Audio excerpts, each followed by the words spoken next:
नमस्कार, दिन भर की बड़ी खबरों में आपका स्वागत है। मैं हूं आराधना। आज इस बुलेटिन में बात होगी राज्यसभा चुनाव पर सुप्रीम कोर्ट के बड़े फैसले की। मैं तो पहले दिन से कह रही हूं कि चुनाव आयोग कॉम्प्रोमाइज्ड है, चुनाव आयोग की साठगांठ है। वोट चोरी के सबूत छुपाने में जुटी बीजेपी और चुनाव आयोग की देखेंगे कैसे टीएमसी को तोड़ने की कोशिश में फंसी बीजेपी। सब पार्टियों की जो रीजनल पार्टी बन गई कांग्रेस अलग होके उन सबको वापस शामिल होना चाहिए। राहुल ने क्यों पीएम मोदी पर बोला हमला, जानेंगे बीजेपी पर क्यों गरजे अखिलेश यादव।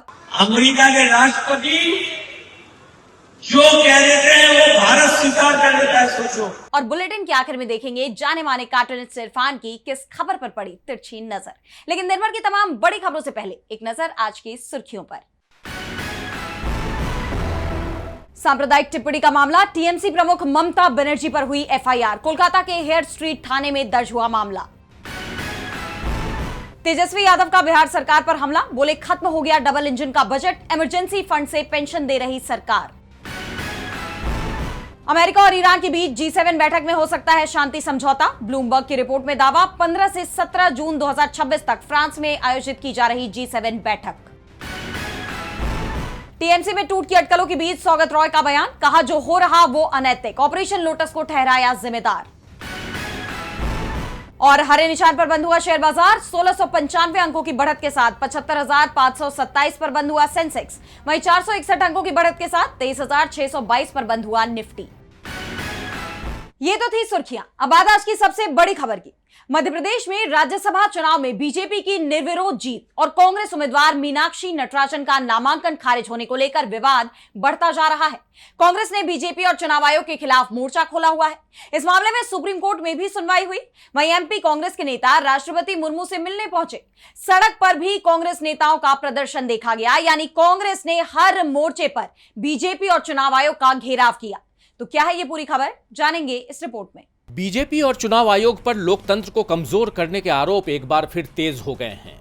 जिस तरह मध्य प्रदेश में कांग्रेस उम्मीदवार मीनाक्षी नटराजन का नामांकन खारिज कर दिया गया और नतीजतन बीजेपी के तीनों उम्मीदवार निर्विरोध जीत गए, जबकि तीसरे उम्मीदवार के पास पर्याप्त संख्या बल भी नहीं था। इसे लेकर कांग्रेस सड़क से लेकर सुप्रीम कोर्ट तक लड़ाई लड़ रही है। हालांकि कोर्ट से उसे कोई राहत नहीं मिली।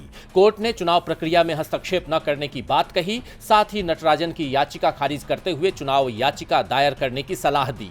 लेकिन कांग्रेस अब इस फैसले को हाईकोर्ट में चुनौती देने जा रही है। इससे पहले मध्य प्रदेश विधानसभा में नेता प्रतिपक्ष उमंग सिंघार और नटराजन ने प्रेस कॉन्फ्रेंस कर मीडिया के सामने अपना पक्ष रखा। इस दौरान सिंघार ने बताया कि जब किसी ने रिटर्निंग ऑफिसर से पूछा कि आपने ऐसा क्यों किया, तो वे बोले कि मुझे नौकरी करना है। वो रिटर्निंग ऑफिसर भी मानता है कि उसने दबाव में गलती की है। चुनाव आयोग ने सुप्रीम कोर्ट में गलत जानकारी दी। साफ है कि आयोग लोकतंत्र का गला घोटने का काम कर रहा है। आप जानते हैं कि चुनाव आयोग ने बीजेपी की शिकायत पर नटराजन का नामांकन खारिज कर दिया था। उन पर आरोप थे कि उन्होंने अपने चुनावी हलफनामे में कोर्ट में लंबित एक मामले का खुलासा नहीं किया था। उन्हें अपना पक्ष रखने का पूरा मौका भी नहीं दिया गया, जबकि नटराजन का कहना है कि उस मामले में कोई नोटिस भी जारी नहीं हुआ था। उन्होंने कहा, मैं तो पहले दिन से कह रही हूं कि चुनाव आयोग कॉम्प्रोमाइज्ड है, चुनाव आयोग की साठगांठ है। और आज ये एक तरह से और भी प्रूव हुआ, जबकि स्टेट ऑफ मध्य प्रदेश का वकील वहाँ पे खड़े होते हैं, तो ये तो स्टेट ऑफ मध्य प्रदेश का मामला ही नहीं है ना। तो अब जिस तरह कांग्रेस उम्मीदवार के खिलाफ चुनाव आयोग ने एक्शन लिया है, उससे पार्टी नेताओं में काफी आक्रोश देखा जा रहा है। मध्य प्रदेश के कांग्रेस विधायक राष्ट्रपति द्रौपदी मुर्मू से न्याय की मांग करने दिल्ली पहुंच गए, लेकिन उनकी मुलाकात नहीं हो पाई, जिसके बाद अपना विरोध जताते हुए कांग्रेस विधायकों ने राष्ट्रपति भवन तक मार्च निकालने की कोशिश भी की। उन्होंने दिल्ली के जंतर मंतर पर कांग्रेस के सत्याग्रह प्रदर्शन किया और जब कांग्रेस नेता नहीं माने तो पुलिस ने पार्टी के प्रदेश अध्यक्ष जीतू पटवारी और नेता प्रतिपक्ष उमंग सिंघार समेत तमाम नेताओं को हिरासत में ले लिया। हालांकि बाद में उन्हें छोड़ दिया गया। इस पर भड़के जीतू पटवारी ने एक्स पर कहा है, मोदी जी ये भारत है या तालिबान? संविधान की शपथ लेकर सत्ता में आए प्रधानमंत्री आज चुन चुन कर संविधान के एक एक पन्ने को कमजोर करने में लगे हैं। हमारे को जेल भेज रहे हैं, ये तरीका ठीक है? कांग्रेस ने साफ शब्दों में कहा है कि चुनाव आयोग निष्पक्ष नहीं है। जिस तरह कांग्रेस नेताओं ने इस मामले में मोर्चा खोला हुआ है, उससे एक बात तो साफ हो गई है कि अब इन आरोपों से अपना दामन साफ करना और लोगों के बीच अपना भरोसा कायम करना चुनाव आयोग और बीजेपी दोनों के लिए ही बहुत मुश्किल होने वाला है। बहरहाल कांग्रेस का ये आंदोलन क्या देश में कोई बदलाव ला पाएगा, ये देखने वाली बात होगी। नटराजन मामले में सुप्रीम कोर्ट के फैसले के बाद सियासी माहौल गरमाया हुआ है, जिससे चुनाव आयोग और बीजेपी की मुश्किलें बढ़ी हुई हैं। वहीं पश्चिम बंगाल में ईवीएम में बड़े खेल की एक ऐसी खबर सामने आई है जिसने बीजेपी और चुनाव आयोग की मुश्किलों को दोगुना कर दिया है। दरअसल कांग्रेस और टीएमसी ने आरोप लगाए हैं कि कोलकाता में जहां ईवीएम मशीनें रखी गई थी, वहां सबूतों को मिटाने की कोशिश की गई है। देखिए ये रिपोर्ट। पश्चिम बंगाल विधानसभा चुनाव में बीजेपी को मिली बम्पर जीत शुरुआत से सवालों में घिरी हुई है और अब चुनाव नतीजों को लेकर विपक्ष के तमाम आरोप सच साबित होते दिखाई दे रहे हैं। टीएमसी का कहना है कि चुनाव चोरी हुआ है। राज्य की पूर्व सीएम और टीएमसी प्रमुख ममता बनर्जी ने नतीजों को मानने से साफ इनकार कर दिया था। यहाँ तक कि सीएम पद से भी इस्तीफा देने से उन्होंने मना कर दिया था और इस बीच चुनाव आयोग के आंकड़ों ने भी बीजेपी की जीत पर सवाल उठाए। जिस तरह मुस्लिम बहुल सीटों पर बीजेपी की जीत हुई, अंतिम राउंड में नतीजे अचानक बदल गए, काउंटिंग देर से कराई गई, राजारहाट सीट पर धांधली के आरोप लगाए जा रहे थे। इन तमाम मुद्दों को लेकर टीएमसी कोर्ट जाने की तैयारी में थी, लेकिन उससे पहले ही बंगाल में बड़ा खेल सामने आया है, जिसके बाद बीजेपी और चुनाव आयोग पर धांधली के सबूत मिटाने की कोशिशों के आरोप लग रहे हैं। दरअसल कोलकाता में जहां विधानसभा चुनाव वाले 4000 ईवीएम स्टोर किए गए थे, उस बिल्डिंग में आग लग गई। बिल्डिंग के ऊपर धुएं का गुबार उठता दिखाई दिया, सारे ईवीएम जलकर राख हो गए। अब सवाल ये उठ रहे हैं कि क्या ये महज घटना थी या जानबूझकर आग लगाई गई। इस घटना को लेकर कांग्रेस से लेकर आम आदमी पार्टी तक तमाम दलों ने गंभीर सवाल उठाए हैं। कांग्रेस नेता पवन खेड़ा ने एक्स पर कहा, चुनाव आयोग को ये साफ करना चाहिए कि क्या हाल ही में हुए पश्चिम बंगाल चुनावों में सचमुच इन 4000 ईवीएम का इस्तेमाल हुआ था, वरना हमें ये सोचने पर मजबूर होना पड़ेगा कि क्या ये वाकई कोई दुर्घटना थी या फिर वैसी ही सुविधाजनक और रहस्यमय याद थी जो बॉलीवुड फिल्मों में हमेशा ठीक उसी समय लगती है जब अहम सबूतों को मिटाना हो। वहीं इंडियन यूथ कांग्रेस ने तो सीधे आरोप लगाते हुए कहा कि इलेक्शन कमीशन ऑफ बीजेपी ने अब कोलकाता के उस ऑफिस में आग लगवा दी जहां करीब 4000 ईवीएम रखी थी। अब जब ईवीएम ही जला दी गई, रिकॉर्ड ही खत्म कर दिए गए, तो सवाल कौन पूछेगा और जवाब कौन देगा। ये सिर्फ आग नहीं लगाई गई है, सच को राख में बदला गया है। ना रहेगा बांस, ना बजेगी बांसुरी, ये सीधी सीधी तानाशाही है। आम आदमी पार्टी ने भी सवाल किया है कि आग कैसे लगी और हजारों ईवीएम इस आग की चपेट में कैसे आ गई। भाजपा जवाब दे। इस घटना ने विपक्ष के आरोपों को और मजबूत कर दिया है। अब देखना ये होगा कि चुनाव आयोग और बीजेपी की तरफ से इस पर क्या जवाब आता है। पश्चिम बंगाल में एक तरफ वोट चोरी के सबूत छुपाने में जुटी बीजेपी के प्लान पर विपक्ष ने पानी फेर दिया है, तो दूसरी तरफ लगातार चर्चा हो रही है कि टीएमसी का कांग्रेस में विलय हो सकता है और इसकी कवायद शुरू भी हो चुकी है, क्योंकि पार्टी को एक साथ मजबूत रखने के लिए कांग्रेस ही आखिरी उम्मीद नजर आ रही है। अब इस मामले में कई नेताओं का बयान सामने आया है। यहां तक कहा गया कि राहुल को पीएम उम्मीदवार बनाना चाहिए। देखिए ये रिपोर्ट। पश्चिम बंगाल में बीजेपी अपनी ही साजिश में बुरी तरह से फंस गई है। पार्टी ने अपने पैरों पर कुल्हाड़ी मार ली है, क्योंकि टीएमसी को तोड़ने की कोशिश में बीजेपी ने इंडिया गठबंधन को मजबूत कर दिया है। TMC supremo Mamata Banerjee party में मची भगदड़ को रोकने की कोशिश कर रही हैं, जिसमें उन्हें कांग्रेस का भी साथ मिल रहा है। और अब बंगाल में मचे घमासान पर शिवसेना यूबीटी नेता संजय राउत का बड़ा बयान सामने आया है। उन्होंने कहा है कि अगर पिछली बार ही इंडिया गठबंधन ने राहुल गांधी को पीएम उम्मीदवार घोषित किया होता तो आज हमारी सरकार होती। यानी संजय राउत का कहना है कि अगर राहुल पीएम बनते तो शायद आज ये हालात पैदा ना होते। इसके अलावा हाल ही में उन्होंने टीएमसी के मर्जर पर भी बयान दिया था और अब कांग्रेस नेता ने ममता बनर्जी को बड़ा संदेश दिया है। कांग्रेस नेता अशोक गहलोत ने टीएमसी ही नहीं बल्कि सभी क्षेत्रीय पार्टियों को विलय का सुझाव दिया है और कहा है, संजय राउत का काम मैं सपोर्ट करता हूँ कि ये सब पार्टियों की जो रीजनल पार्टी बन गई कांग्रेस अलग होके, उन सबको वापस शामिल होना चाहिए और राहुल गांधी को नेता स्वीकार करना चाहिए दिल से, पहले से। पूरे मुल्क में ये मैसेज होना चाहिए, अब इंडिया गठबंधन के नेता जो हैं वो राहुल गांधी जी हैं। उन्होंने आगे कहा कि अगर तमाम बड़ी पार्टियां मिलकर राहुल गांधी को अपना नेता चुनती हैं, तो आने वाले वक्त में देश का वोटिंग पैटर्न बदल जाएगा। वहीं कांग्रेस नेता नाना पटोले ने कहा है कि चाहे ममता बनर्जी हो, शरद पवार हो, सभी को लगता है कि देश को बचाने के लिए उन्हें कांग्रेस के साथ आना चाहिए और वो प्रक्रिया अब शुरू हो गई है।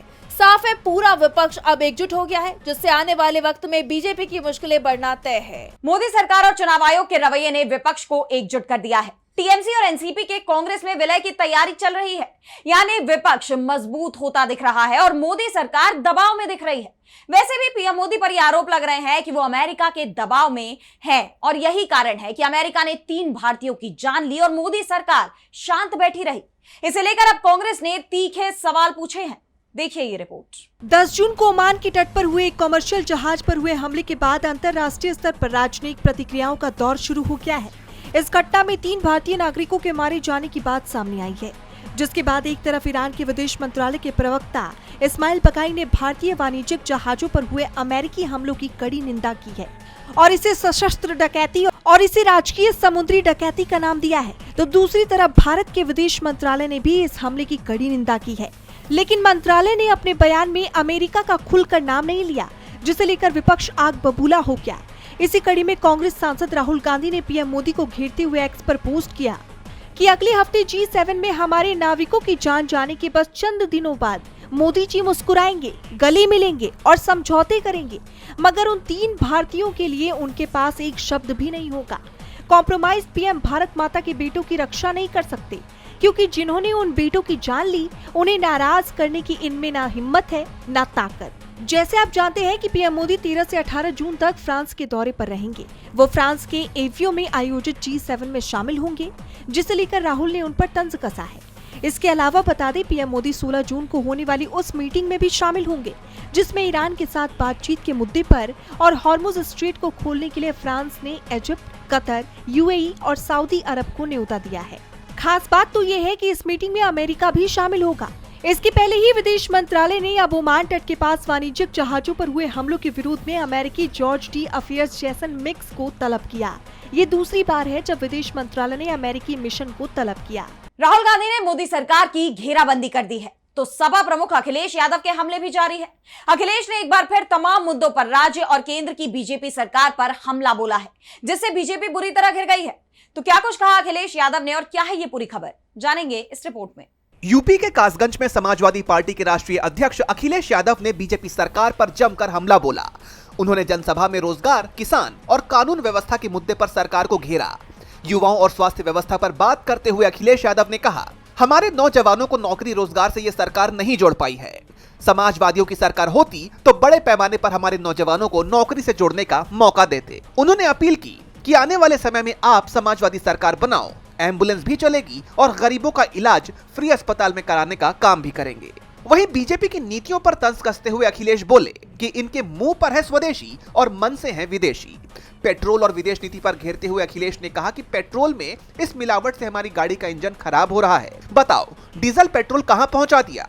आपकी विदेश नीति असफल हो रही है। अखिलेश ने कहा कि आपने विश्व गुरु बनने का मौका खो दिया और जब नहीं बन पा रहे हैं तो अमेरिका से क्या क्या सुनना पड़ रहा है। विश्व गुरु बनने का मौका खो दिया और जब नहीं बन पा रहे हैं तो सोचिए आपको अमेरिका से क्या क्या सुनना पड़ रहा है। फर्जी एनकाउंटर और पीडीए के मुद्दे पर उन्होंने सरकार को चेतावनी दी। अखिलेश बोले कि जिन्होंने फर्जी एनकाउंटर किए हैं, देखना समाजवादी सरकार बनने पर उनके खिलाफ कार्रवाई करने का काम होगा।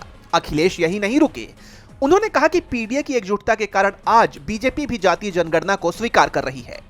अपना हमला जारी रखते हुए अखिलेश यादव ने मुख्यमंत्री योगी पर हमला बोला कि सच्चाई तो यही है कि मुख्यमंत्री की कोई पहचान 2017 से पहले थी ही नहीं। चुनाव में धांधली की आशंका जताते हुए उन्होंने पार्टी कार्यकर्ताओं को सतर्क किया और कहा कि इस बार हम लोग पूरी तैयारी के साथ हैं और तैयारी तभी पूरी होगी जब एक एक कार्यकर्ता अपने गांव घर में वोटर लिस्ट ठीक कर लेगा। लेकिन इस बार हम लोग पूरी तैयारी के साथ हैं और तैयारी तभी पूरी होगी जब एक एक कार्यकर्ता नेता अपने गांव भर में वोटर लिस्ट भी ठीक कर ले। वोटर लिस्ट SIR क्यों लेके आए? SIR इसलिए लेके आए कि वोट कट जाए। अब तो पंचायत वाले की वोटर लिस्ट आ गई है। 2027 के विधानसभा चुनाव से पहले अखिलेश के इन चौतरफा हमलों ने बीजेपी की नींद उड़ा दी है। अखिलेश के हमले से बीजेपी की मुश्किलें बढ़ती नजर आ रही हैं, तो दक्षिण में भी बीजेपी की पकड़ और कमजोर होती दिख रही है। राज्यसभा की 26 सीटों में से 24 सीटों का फैसला निर्विरोध घोषित हो गया। इसमें कांग्रेस अध्यक्ष मल्लिकार्जुन खड़गे एक बार फिर राज्यसभा के लिए निर्विरोध निर्वाचित हो गए हैं। उन्होंने इसका पूरा क्रेडिट कांग्रेस की पूर्व अध्यक्ष सोनिया गांधी को दिया है। इसे लेकर चर्चा भी तेज है। तो क्या कुछ कहा है खड़गे ने, जानने के लिए देखिए ये रिपोर्ट। कर्नाटक से राज्यसभा की 4 सीटों के लिए हुए चुनाव में कांग्रेस अध्यक्ष मल्लिकार्जुन खड़गे एक बार फिर राज्यसभा के लिए निर्विरोध निर्वाचित हो गए हैं। इसका पूरा क्रेडिट उन्होंने कांग्रेस की पूर्व अध्यक्ष सोनिया गांधी को देते हुए कहा कि ये मेरा 13वां चुनाव है। मैं सोनिया गांधी का आभारी हूं, उन्होंने मुझे लोगों की सेवा करने के मौके दिए हैं। Congress party has given me an opportunity to serve the people. I am also grateful to Srimati Sonia Gandhi ji. She is given me an opportunity to serve the people. दरअसल कर्नाटक की 4 राज्यसभा सीटों पर चुनाव की घोषणा की गई थी क्योंकि मौजूदा सांसदों का कार्यकाल 25 जून को खत्म हो रहा है। इनमें भाजपा के इरन्ना कडाडी और नारायण कोरप्पा, कांग्रेस के मल्लिकार्जुन खड़गे और जेडीएस के पूर्व प्रधानमंत्री एचडी देवेगौड़ा भी शामिल है। शुरुआत में इन 4 सीटों के लिए कुल 5 उम्मीदवारों ने नामांकन दाखिल किया था। चुनाव 18 जून को होना था और कर्नाटक विधानसभा के सदस्य विधान सौधा में मतदान करने वाले थे, लेकिन नामांकन पत्रों की जांच के दौरान एक निर्दलीय उम्मीदवार का नामांकन खारिज कर दिया गया। अधिकारियों के मुताबिक 11 जून को नाम वापसी की अंतिम तारीख खत्म होने के बाद सिर्फ 4 उम्मीदवार कांग्रेस अध्यक्ष मल्लिकार्जुन खड़गे, कांग्रेस सचिव मंसूर अली खान, कांग्रेस प्रवक्ता पवन खेड़ा और बीजेपी नेता एम नागराज ही मैदान में बचे। इसके बाद सभी चारों उम्मीदवारों को निर्विरोध निर्वाचित घोषित कर दिया गया। बता दें कि कर्नाटक के मुख्यमंत्री डीके शिवकुमार ने मल्लिकार्जुन खड़गे, पवन खेड़ा और मंसूर अली खान को राज्यसभा के लिए चुने जाने पर बधाई दी। उन्होंने एक्स पर पोस्ट किया कि मुझे भरोसा है कि ये सभी नेता संसद में कर्नाटक के हितों की मजबूत आवाज बनेंगे और राज्य के विकास को आगे बढ़ाने में योगदान देंगे। वहीं राज्यसभा के निर्वाचित होने के बाद पवन खेड़ा ने कहा कि कांग्रेस नेतृत्व ने उन्हें कर्नाटक के लोगों की सेवा करने का मौका दिया है, जो उनके लिए गर्व की बात है। मैं लोगों की अपेक्षाओं पर खरा उतरने की कोशिश करूंगा। हर तरफ खड़गे की जीत की चर्चा हो रही है, तो अयोध्या के राम मंदिर से चढ़ावा गायब होने के मामले में भी सियासत गर्मा गई है। हालांकि अभी तक सीएम योगी की तरफ से इस पर कुछ भी नहीं कहा गया, लेकिन अंदर खाने से खबर है कि बीजेपी खेमे में हलचल तेज है। वहीं अब इस बीच शिवसेना यूबीटी सांसद संजय राउत ने अयोध्या जाने का बयान देकर बीजेपी की मुश्किलें बढ़ा दी हैं। तो क्या है ये पूरी खबर, देखिए इस रिपोर्ट में। यूपी के अयोध्या में राम मंदिर के चढ़ावे में कथित हेरफेर के मामले को लेकर शुरू हुआ विवाद थम नहीं रहा। अभी तक इस मुद्दे पर ना तो योगी सरकार की तरफ से कोई बयान आया और ना ही मंदिर ट्रस्ट की तरफ से कोई आधिकारिक जानकारी दी गई कि चढ़ावे की रकम गायब हुई है या नहीं। लेकिन बंद कमरे में बैठकों का दौर जरूर जारी है, जिससे लोगों का शक बढ़ता जा रहा है।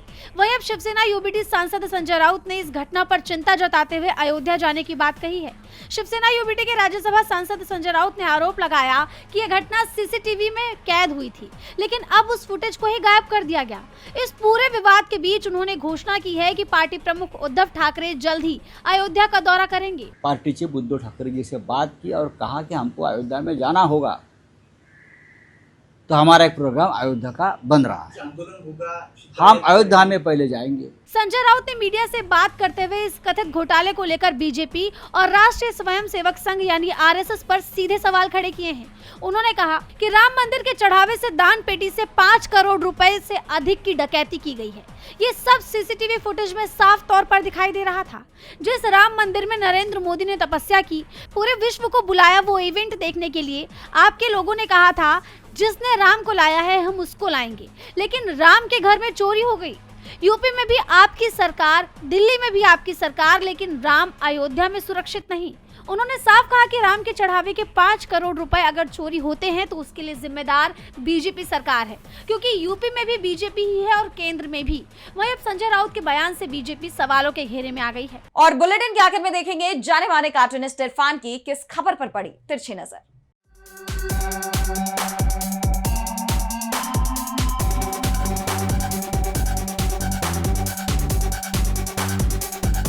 My dear friend, American president Donald Trump आजकल काफ़ी सख्ती में पड़े हुए। उनको समझ में नहीं आ रहा कि आखिर वो क्या बोल रहे हैं, क्या कर रहे हैं। इसी करने और बोलने के चक्कर में उन्होंने भारत के जहाज़ के ऊपर ही हमला कर दिया।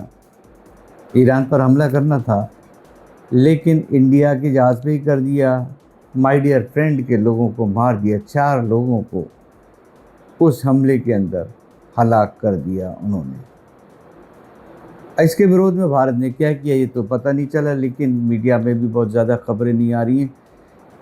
एक खबर ये ज़रूर आई कि भाई यहाँ के एक अधिकारी को बुला लेंगे और उसके लिए विरोध में उनको डांट फटकार जो भी लगा सकते हैं उनके अमेरिकन के आगे वो लगा देंगे। लेकिन सीधे सीधे साहब ये नहीं कर सकते कि ट्रंप को उठा कर के फ़ोन लगाएं और उसको बोलें कि भाई माय डियर फ्रेंड ये क्या किया तुमने, ये भारत है, इससे ज़रा संभल के रहना। ऐसा अगर करते तो वो शायद इंदिरा गांधी जैसे लोगों की जमात में ज़रूर शामिल हो जाते हैं, लेकिन इंदिरा गांधी बनने के लिए अभी बहुत दूर की कौड़ी है।